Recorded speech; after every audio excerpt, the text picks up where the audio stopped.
Buenos días a todos y a todas. Yo quería, ahí estamos. En primer lugar, perdónenme por hablar portuñol, espero que me haga entender, porque no es fácil hablar español para mí, es difícil, pero trato de hablar algo que está se transformando en un tercer idioma de Sudamérica, que es el portuñol. Hablamos todos un poco de mezclándolos y vamos nos entendiendo. Quería agradecer muchísimo a la oportunidad de compartir esta mesa con Arturo, un amigo de mucho tiempo, y ver cómo progrede su approach, su visión sobre el tema de economía de la salud. Congratulaciones, Arturo, por su presentación. Obrigado. Y no sé, algún amigo me pide que hable sobre logros de la salud pública global en los últimos 50 años en 40 minutos. Esto es de un amigo, por supuesto, la invitación. Esto no es de un enemigo. Entonces yo traté de poner dos nuevas cositas ahí en el título: logros y fracasos, no sé si está bien en español, y aproximaciones, porque yo no voy a poder hacer una análisis en profundidad si quiero ser serio, digamos, en compartir con ustedes cómo la salud pública y la salud pública global. Yo no voy a tratar aquí de hablar sobre, digamos, Sudamérica o Brasil, es decir, voy a tratar de hablar sobre el tema exactamente global, como me pide la organización. No sé cómo. Ahí. Bueno. Y el plan de la presentación, ya ven que voy a hablar menos de 8 horas, pero con certeza más de 6 horas aproximadamente, con este pequeño plan de presentación, ¿no?, que sería ver un poco la situación socioeconómica y de salud mundial, porque son cosas completamente interconectadas. La gobernanza en la salud global, que es algo que busca superar este problema de la situación económica y de la salud mundial. No puedo trabajar los últimos 50 años sin empezar por el gran acontecimiento del siglo XX, que fue la Segunda Guerra Mundial, y que hizo un cambio total de cosas, digamos, de la distribución del poder en el mundo, etcétera, etcétera. Y el momento en que se crea y empieza, digamos, a la actuación mundial de la Organización Mundial de la Salud, que es uno de los eventos realmente importantes de la salud pública global. Después hablar del gran corte que tuvimos de los 48, cuando se funda la Organización Mundial, con la Conferencia de Alma-Ata, que es de fato un rompimiento, digamos, con la política de una enfermedad, una campaña, un programa por enfermedad, como hacía la Organización Mundial, y que el doctor Mahler y la Conferencia de Atención Primaria rompe esta lógica de trabajo de la Organización Mundial de la Salud y se empieza a trabajar más ampliamente con el tema, digamos, de la comunidad y de una visión integrada de las cuestiones, y no tanto los programitas de viruela, malaria, paludismo, poliomielitis, etc. Los 80, con la emergencia de la promoción de la salud, con la Carta de Ottawa y sus desdobramientos. Los 90, que yo pienso que con el relatorio del Banco Mundial de 93, podemos decir que se concreta una nueva ideología en términos de salud, que es el neoliberalismo, digamos, así rotulado por algunos investigadores. Después, los años 2000, con la cúpula y la Declaración del Milenio, donde salud tiene 3 de los 8 Objetivos de Desarrollo del Milenio, marca también una etapa importante de la salud global. El 2010, la cúpula del desarrollo sostenible, la Agenda 2030 y el ODS, el Objetivos de Desarrollo Sostenible, que ocurre exactamente entre el 2010 y 2015 y va a se extender hasta 2030. Y finalmente, algunas observaciones sobre la evolución de la atención primaria de salud de Alma-Ata a Astana, que tiene que ver con el anterior, pero yo estuve ahí en Astana participando de la conferencia y pudimos, en Brasil, en Fiocruz, preparar un documento de posición que le llevamos a Astana, un documento que marca muy bien la visión que los intelectuales de la salud pública de la Fundación Oswaldo Cruz tienen sobre este valor. Y yo voy, por supuesto, dejarles un sitio donde pueden accesar este. Bueno, en términos, vamos a empezar hace 10 años. A mi juicio, en términos globales, la crisis económica y global de los 2007-2008 marcó muchísimo, exactamente por ocurrir en el circuito central de la economía global, en Estados Unidos y países de la Unión Europea, y con la profundización de la crisis, a mi juicio, desde entonces. Y la elección de Trump, por ejemplo, demarca una profundización de la crisis económica global por las sus posiciones, digamos, de defensa de los Estados Unidos, pero pone en una guerra con China, y esto implica en repercusiones poderosísimas en los mercados de todo el tipo, incluso en los mercados de salud. Una crisis de la banca privada, esto ocurrió en 2007-2008, se transforma en una crisis de las deudas soberanas de los estados nacionales. Es decir, en cuanto todo estaba bien, privatización de los lucros, de las ganancias. Cuando todo pasa a ser malo, socialización de los perjuicios. Esta es la filosofía imperante en aquel momento. De esta situación derivan políticas recesivas, reducción de investimentos públicos y orçamentos sociales, incluso en la salud. Y hay un libro de Stuckler muy bueno que llama-se El cuerpo económico, ¿por qué la austeridad mata? Y es un trabajo que estudian las varias, intervenciones económicas propuestas para sanar la crisis, con repercusiones terribles sobre la salud por obra de la reducción de las políticas sociales en general y de las inversiones en salud en particular.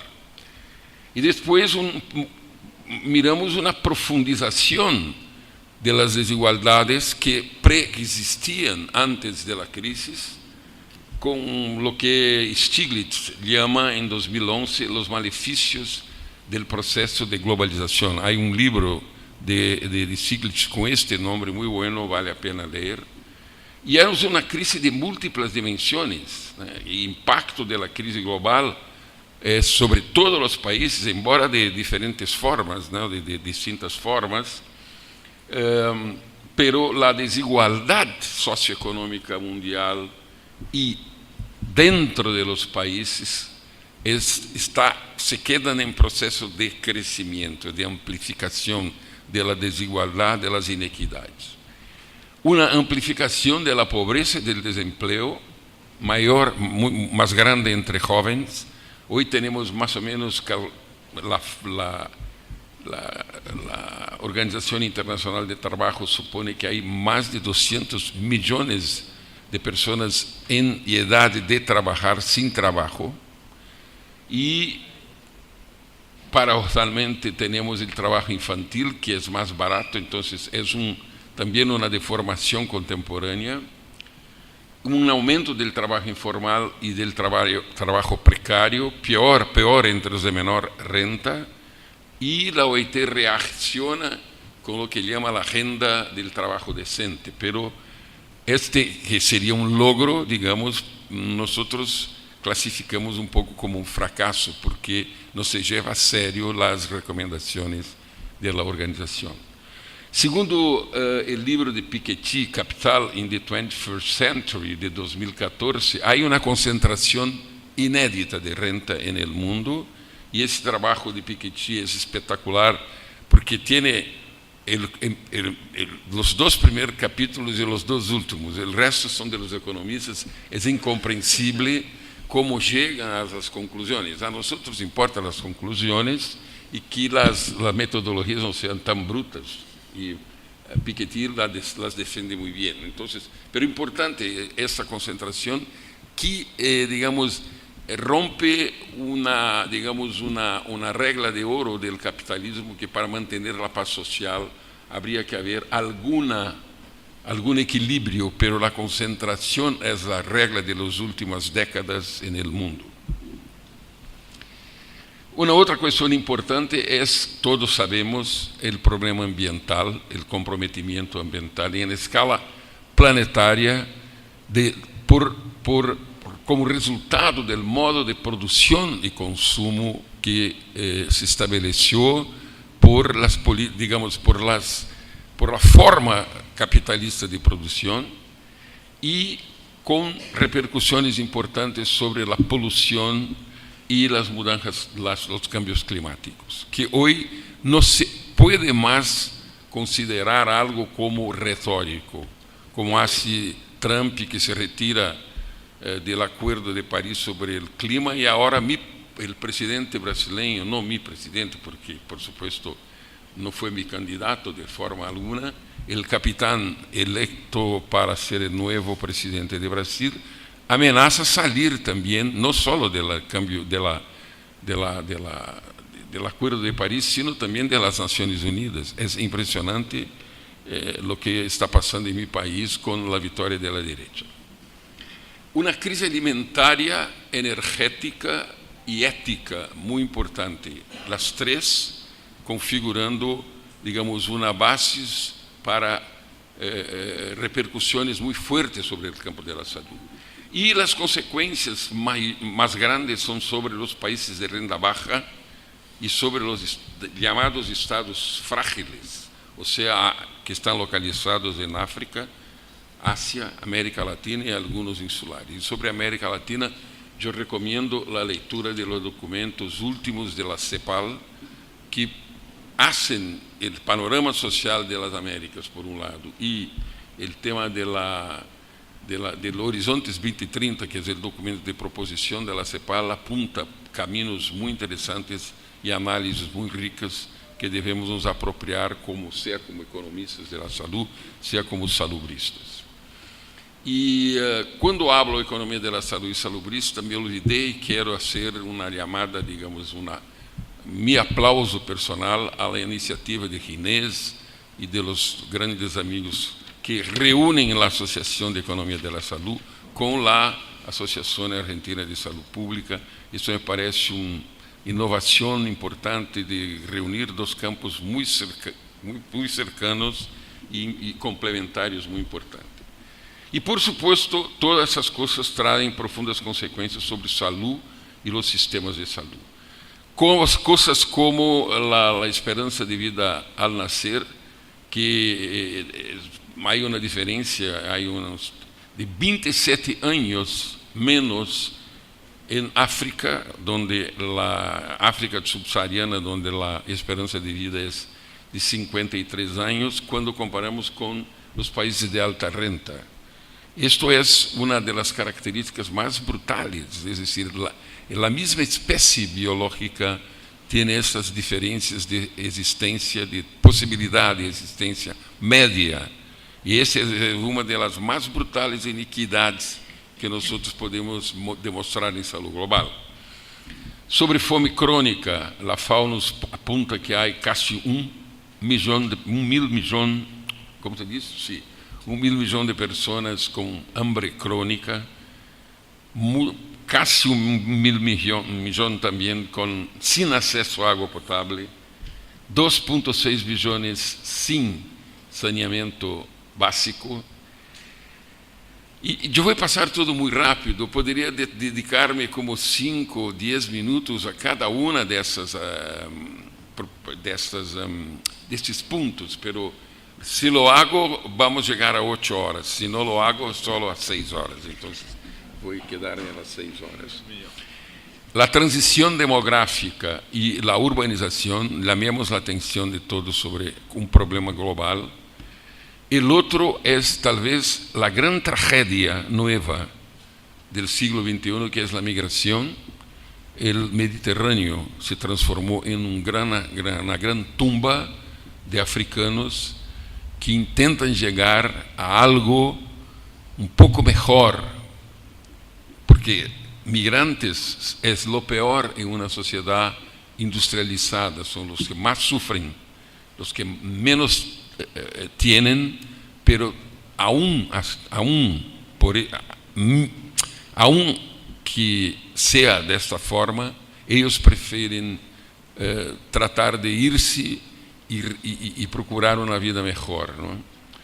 La tripla carga de enfermedad y la globalización de formas de vidas insalubres es otra característica muy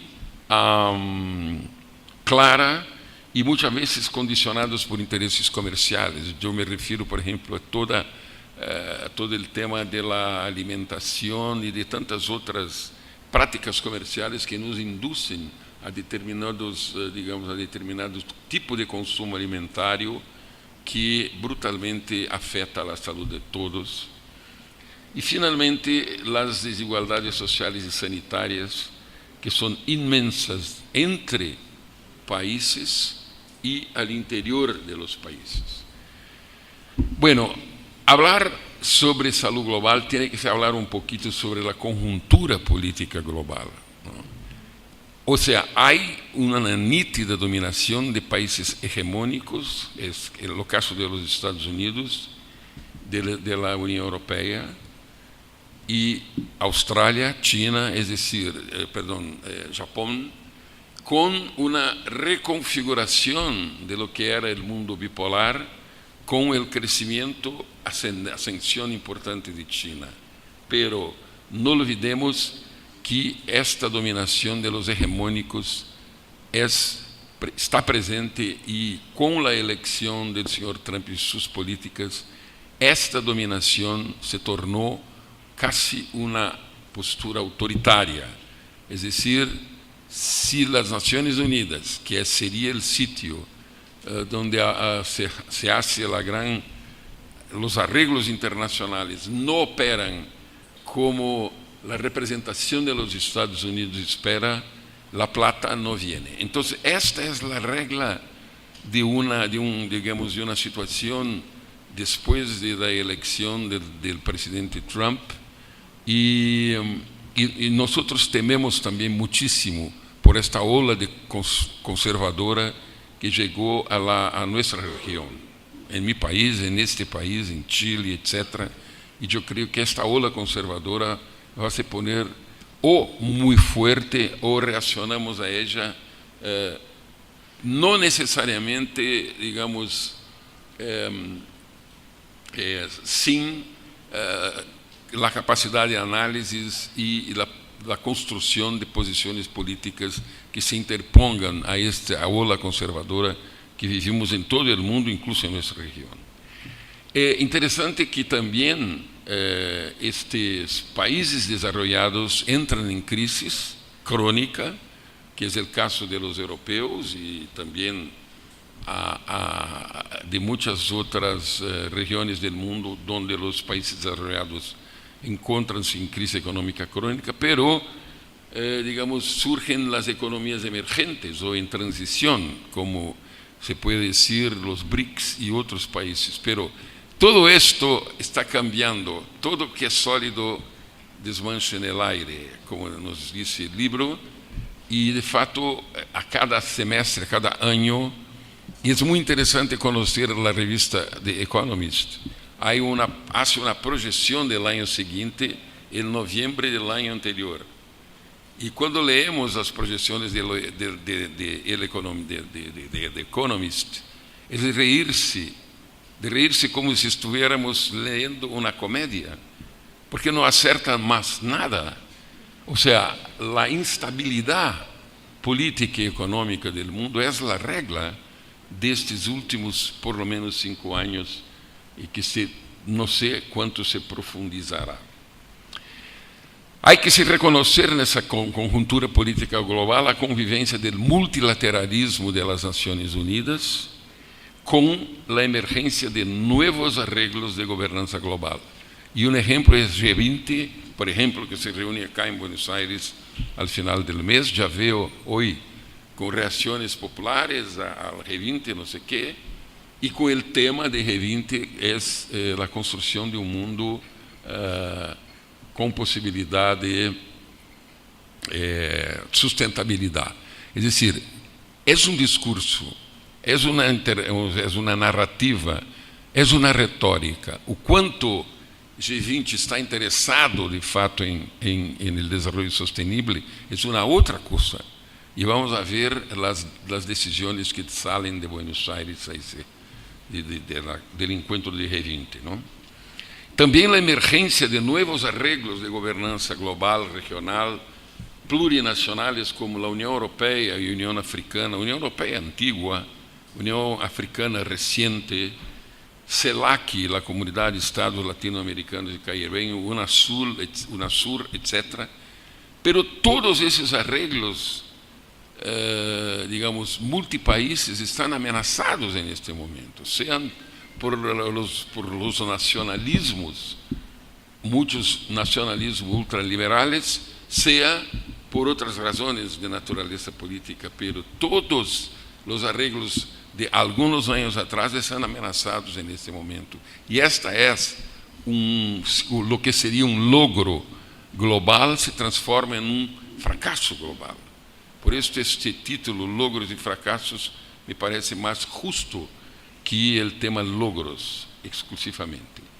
E uma coisa extremamente importante é a redução do poder político de los Estados-naciones, es decir, los gobiernos, as representações de los gobiernos em las Naciones Unidas, em la Organização Mundial de Salud, la Organização Mundial del Comercio, etc., los gobiernos são capturados por megacorporações, principalmente financeiras, e se tornam, em realidade, porta-vozes, não de la nación, não del pueblo del país, e sim de las corporações mais importantes, comerciais, industriais, etc., del país. Essa é uma triste realidade, pero assim nós verificamos quando participamos, por exemplo, na Assembleia Mundial de la Salud. En el sur, las transformaciones políticas, miren que está borrado la llamada renovación democrática. Tuvo que borrar, pero no retiré. Decidí borrar para que miráramos, porque este slide tiene como 3, 4 años. Pero lo que pasó es que la renovación democrática, la reinvención del rol del Estado en el desarrollo, son cosas y la emergencia de posições políticas, a última, de nacionalismos progressistas, combinado com integracionismo, são borrados do horizonte político neste momento. E há que reconhecer para poder avançar. Sem reconhecermos as falhas, não poderemos superá-las, etc. A reemergência da cooperação Sul-Sul, que tem notáveis tradições que remonta ao movimento de los no alineados de la década de 60 e que em los 70 ocorre a Conferência de Buenos Aires de las Naciones Unidas, que se comemoran 40 años del PABA, del Programa de Acción de Buenos Aires, en el próximo marzo de 2019. Y yo hago ese llamado que los porteños, los argentinos, tienen mucho que hacer como sociedade civil, não apenas como governo, para, digamos, preparar-se para este evento, e nós em Brasil vamos tratar de fazer uma participação muito ativa nessa reunião de revisão da cooperação Sul-Sul, del PABA, etc., que ocorre aqui em Buenos Aires de 18 a 20 de março, se não me engano eu. Então, já hizo menção de que a crise alcança a América Latina, os retrocessos conservadores de nossos governos e, em especial, referência ao Brasil, um ajuste estrutural antipopular, radical, hecho por um governo sem qualquer legitimidade, porque ha sido um golpe parlamentário o que vivimos em Brasil, pero paradojalmente depois se tem a eleição de um governo de direita de um ex-capitão do exército. Ou seja, as Forças Armadas chegam ao poder em Brasil, a direita, por meio do voto popular. Miren, podem vocês mirar, podem vocês perceber a importância de los cambios políticos que estamos vivendo nós, pero também lo estão vivendo muitos outros países de nossa região. Sobre a situação de saúde, creio que não preciso alongar-me muito. A tripla carga de enfermedades, hago este resumen, né? A tripla carga de enfermedades com a convivência, o convívio de las doenças infecciosas e parasitárias endêmicas e epidêmicas, caso de HIV-Sida, o paludismo, a tuberculose, outras enfermedades emergentes como a influenza, o ebola, a chikungunya, ¿no? As reemergentes como dengue e cólera, a resistência dos antimicrobianos e as enfermidades transmitidas por alimentos, que é uma realidade, não talvez, por exemplo, na cidade de Buenos Aires, mas no mundo, por todo o tema da água e o tema mesmo de los alimentos, há uma importante alçada de enfermedades transmitidas por alimentos, onde surge, então, globalmente, a agenda da seguridade humana, que alguns tentam poner também o terrorismo aí, mas outros resistem, dizem, não, este problema de terrorismo não é um problema de saúde. As consequências é um tema político e não de saúde. Mas há toda uma discussão. Eu defendo, e quando digo a agenda da segurança humana, são sobre esses problemas que acabo de mencionar. Não estou incluindo o bioterrorismo. E esta tripla carga de enfermedades, com essas enfermidades que eu hizo menção, temos que associar como uma segunda carga as enfermidades crônicas não transmissíveis, como diabetes e hipertensão, já mencionadas por Arturo, as enfermidades cardio e cerebrovasculares, as neoplásias e as enfermidades mentais, muitíssimas vezes olvidada como enfermidade crônica, pero com uma perda de capacidade humana de trabalho, de fazer contribuições ao desenvolvimento muito fortes, que são as enfermidades mentais. E, finalmente, o que também já mencionou a nós, que Arturo, o tema da violência e, principalmente, da segurança vial, por exemplo, que também em Brasil é a segunda causa de morte, como aqui nessa região. Bueno, esse só para lembrar, há trabalho, o Global Burden of Disease Study, há uma publicação de Lancet muito sensacional, com uma série de análises sobre o comportamento regional, etc. E aí temos alguns desafios à governança global, mas queria chamar a atenção para este ponto, que são os insumos para a saúde, ou seja, medicamentos, vacunas e tecnologias para diagnóstico, que em geral são muito caros e quase inacessíveis a los países pobres e a los pobres de todos os países. Esta é uma realidade. Pobre del pobre que se queda enfermo. Porque se não há esquemas de proteção social, e há muita gente sem esquemas de proteção social, lhe quedará morir-se ou sofrer, porque os medicamentos, os recursos para diagnóstico, etc., são coisas muito caras. E há uma importante ganância das empresas farmacêuticas e regra do comércio internacional que nós chamamos el imperio de las patentes sobre los pacientes. Es decir, lo que vale son las patentes, que tienen que ser respetados son las patentes y no la salud de los pacientes. Entonces, esto es una, digamos, es una cuestión ética grave que tenemos que resolver en nuestras sociedades. Impresionante también la concentración de la industria farmacéutica y de los recursos para diagnóstico en grandes empresas de pocos países.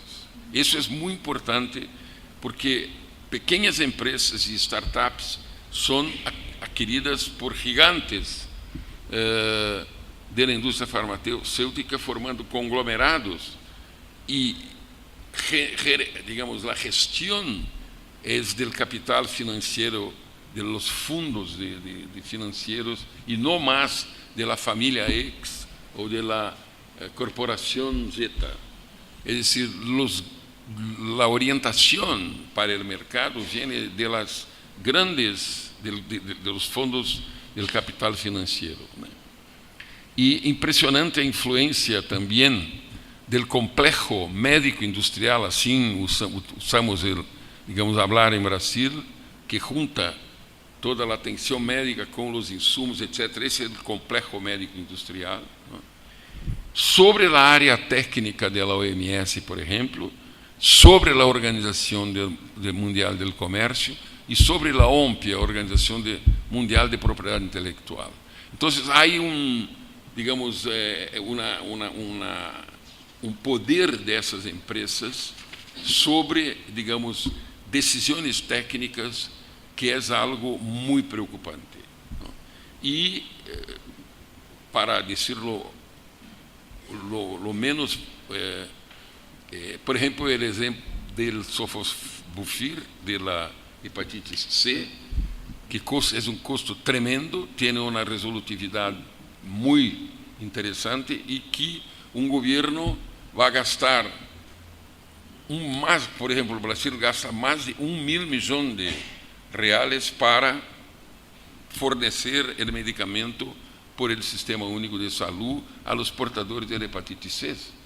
Entonces, estas son cosas que nos demuestran cómo se quedan completamente, digamos, desvirtuadas las cuestiones de precio, patentes y pacientes, ¿no?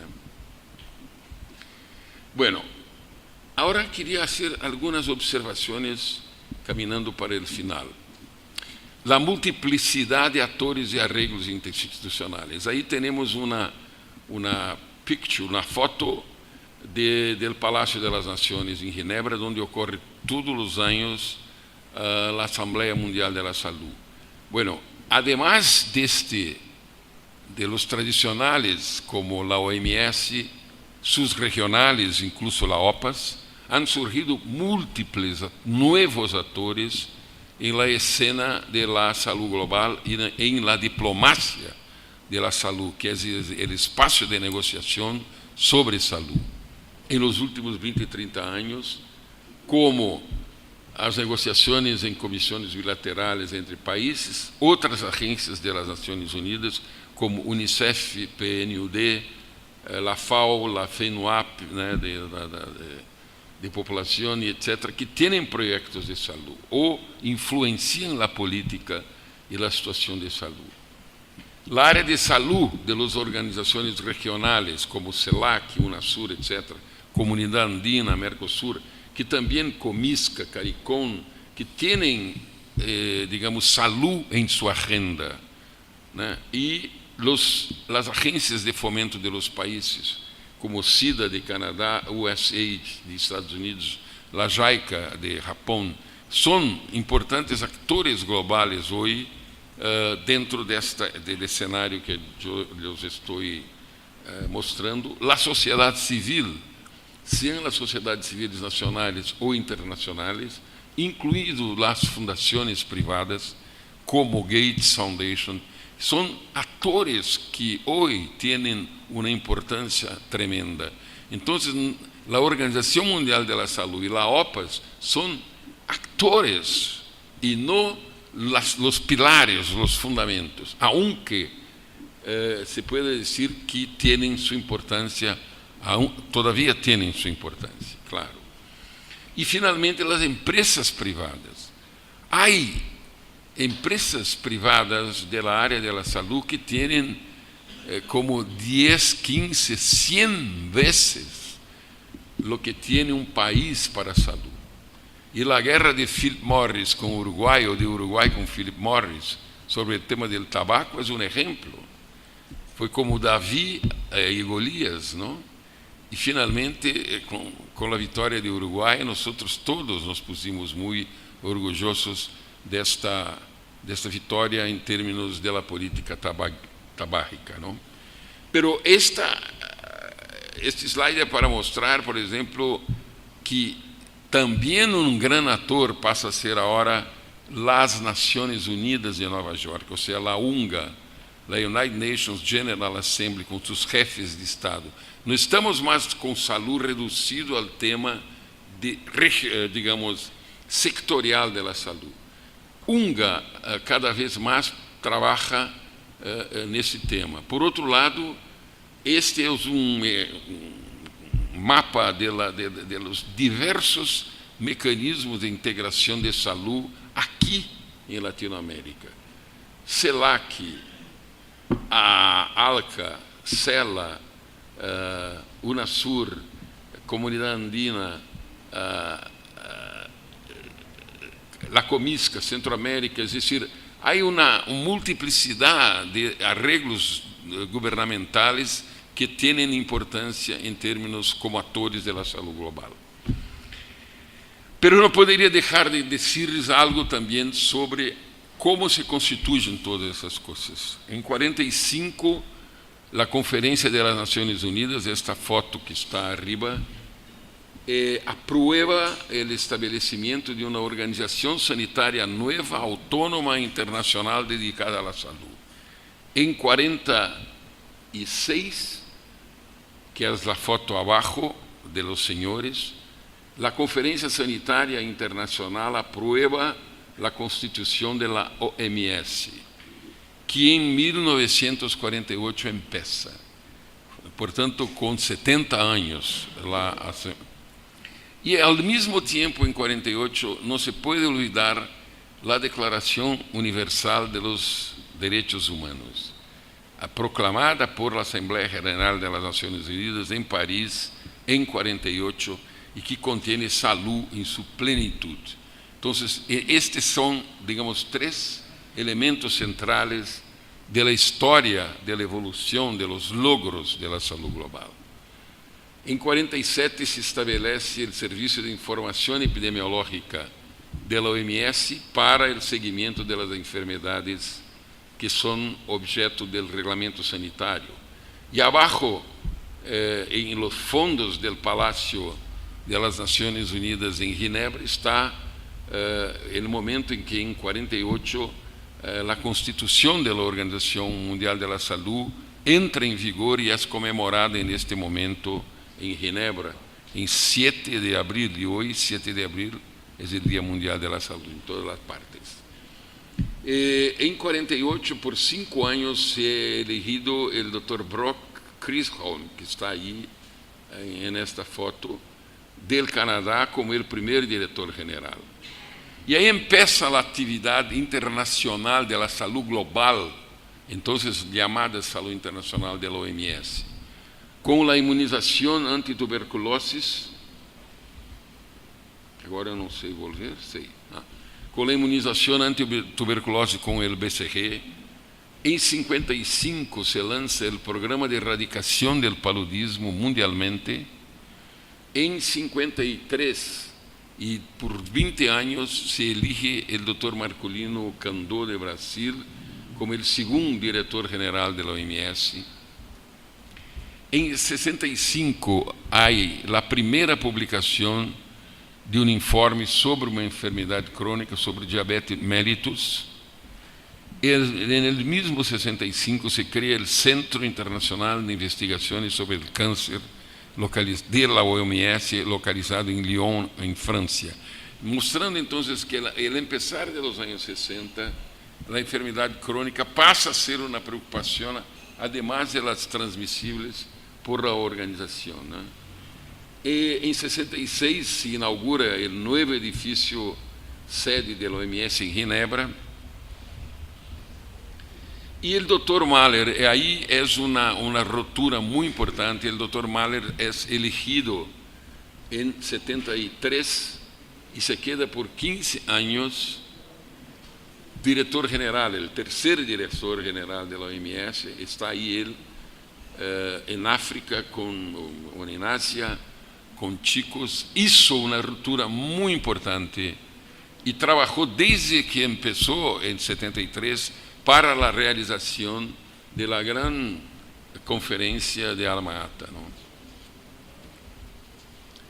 Pero em 74, o programa ampliado de imunizações se lança no mundo, que é um programa reunindo várias vacunas para que toda a gente pudiera ser vacunada sem pago por todos os países. Em 75, o programa de investigação e enseñanza de enfermidades tropicales, o TDR, se cria também no empezar do governo da direção do Dr. Mahler.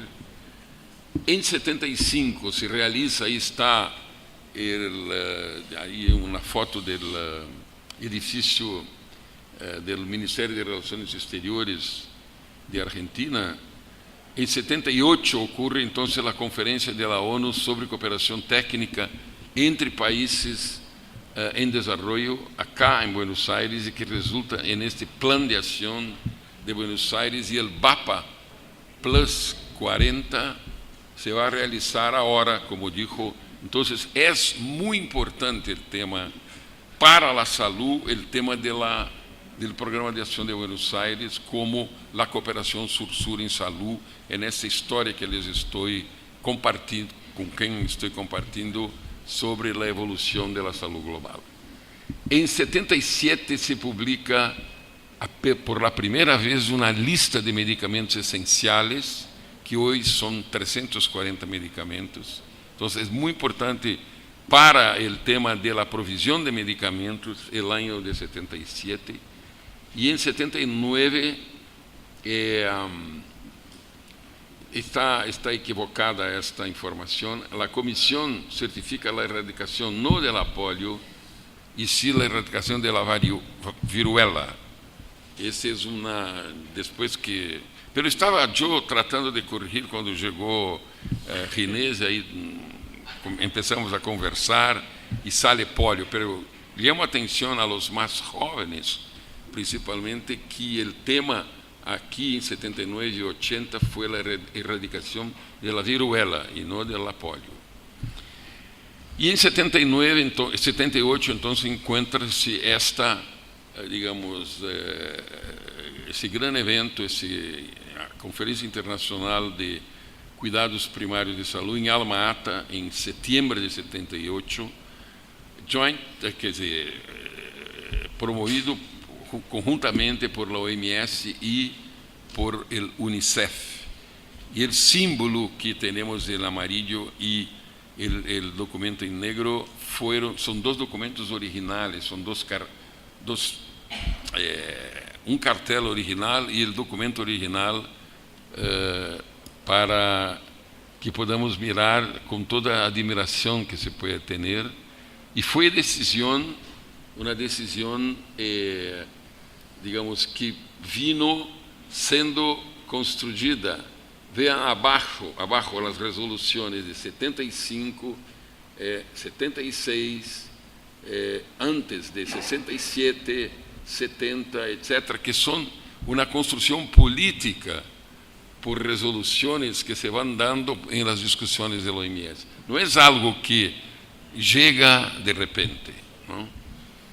Depois, em los 80, já falei da erradicação da viruela, 79, 80, e 86, com a emergência da HIV/AIDS, ou de VIH e SIDA, se cria o Programa Mundial para o SIDA, reconhecendo por la primeira vez a importância da enfermidade para o mundo. Em 88, se lanza ahí sí la iniciativa de erradicación mundial de la polio. Es decir, no la erradicación, sino la iniciativa para la erradicación de la polio. Y se cría en 96 la ONU-SIDA, que es una organización que todos conocen como UNAIDS, ¿no? La ONU-SIDA. Muy bien. Y se elige el doctor Hiroshi Nakajima como director general, que se queda por 10 años, está ahí su foto. Quería recordar desde 85 la importante primera conferencia internacional sobre promoción de la salud con la Carta de Ottawa, que estabelece las bases de la moderna promoción de la salud, y desde entonces otras 8 conferencias sobre promoción se realizan, y a la última en Shanghái en 2016, pero la seminal documento de la Carta de Ottawa, que demarca una nueva forma también de pensar la promoción de la salud, ocurre en este año de 85. En 93 tenemos el Banco Mundial con su famoso informe sobre el desarrollo mundial, con el tema Invertir en Salud, que a mi juicio el documento cuya orientación central pro mercado fue la privatización de los sistemas de salud. Ese documento fue fundamental para la reorientación de políticas de salud y de que muchos gobiernos se encantaran y fueran estimulados a hacer cambios y reformas con plata del Banco Mundial. Entonces, esa es una llamada también de qué momento. Por eso decimos que 93 digamos, con la queda del muro en 91, nosotros tenemos el mundo bipolar se transforma en un mundo unipolar, o si quieren para otros, multipolar. Pero lo importante es un cambio político importante y sobre todo un cambio pró-mercado que significava a vitória, digamos, do capitalismo sobre o socialismo. Essas coisas têm que ser, não poderia dizê-los tão rápido como les estou dizendo, teria que ser mais reflejada, pero não tenho tempo, já estou com 5 horas e me prometi apenas 6 e não 8, então, pero este é um tema, Ginés, que nós deveríamos, quizá, desenvolver um curso de uma semana para discutir todo este processo de evolução da saúde no mundo. E à direita, aqui à minha direita, à sua direita, há um conjunto de muitas conferências, ou seja, a Organização das Nações Unidas empieza a organizar a cúpula do milênio e a declaração do milênio, que seria no ano 2000.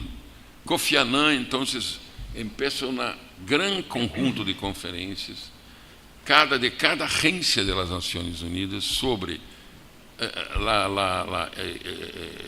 a infância com o Unicef, a famosa conferência Rio 92 com as Nações Unidas sobre Ambiente e Desenvolvimento, 93 Direitos Humanos em Viena, 94 Poblação e Desenvolvimento em Cairo, 95 sobre mulher em Beijing, depois o Summit Social de Copenhague em 95, a Conferência dos Assentamentos Humanos Habitat 2 em Istambul, e por aí vamos. Então, uma série de agências começam a trabalhar o tema do desenvolvimento, e temos, então, em 2000, a cúpula do milênio, a declaração e objetivo do milênio,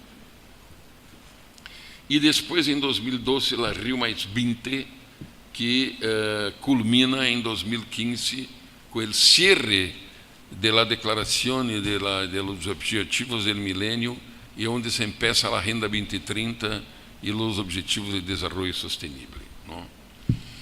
Então, em 2000, 189 Estados membros das Nações Unidas adoptam a Declaração do Milênio, de la que emanan os Objetivos de Desenvolvimento do Milênio, de los 8 3 son sobre salud.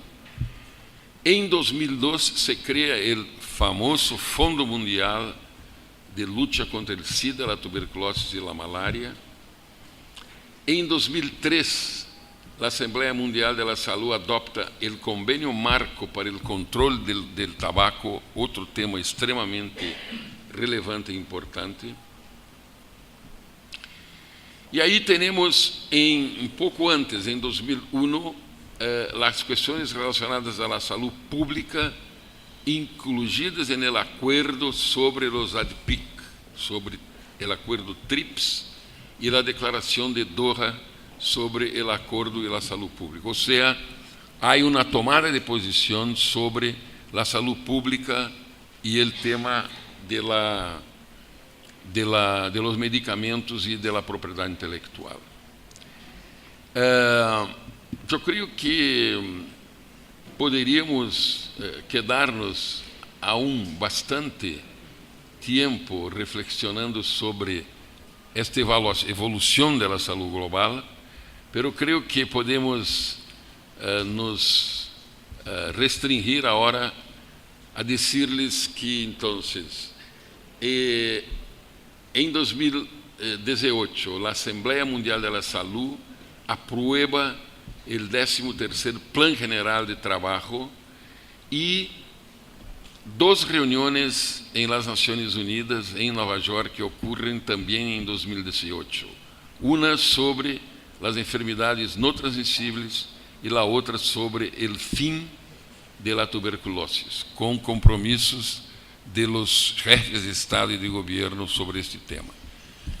O sea, nosotros ahora poderíamos discutir toda a declaração de Alma-Ata, os desdobramentos e depois a conferência de Astana, que tuvo também uma importância tremenda, porque a conferência de Astana tem sua declaração, que vou encerrar agora, sua declaração em outubro de 2018, a declaração agora camina para em enero de 2019 para o Comitê Ejecutivo da OMS, onde temos a resolução sobre o tema.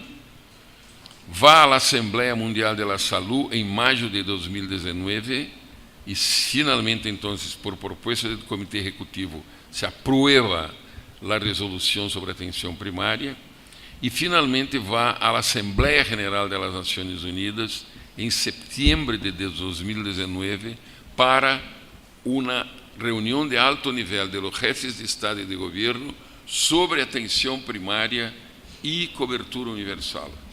Quero chamar a atenção para esse processo, porque aí temos tempo de reflexionar e de intervir sobre esse processo de atenção primária que vai de Alma-Ata a Astana e agora de Astana a Nova York hasta setembro de 2019, uma discussão que los invito a hacer e pedindo a ISALU que pueda abrir, digamos, suas portas para essa discussão e abrir seu periódico, sua revista, para que podamos publicar algumas coisas a esse respeito.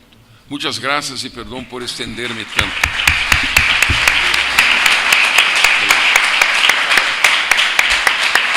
Muito bem.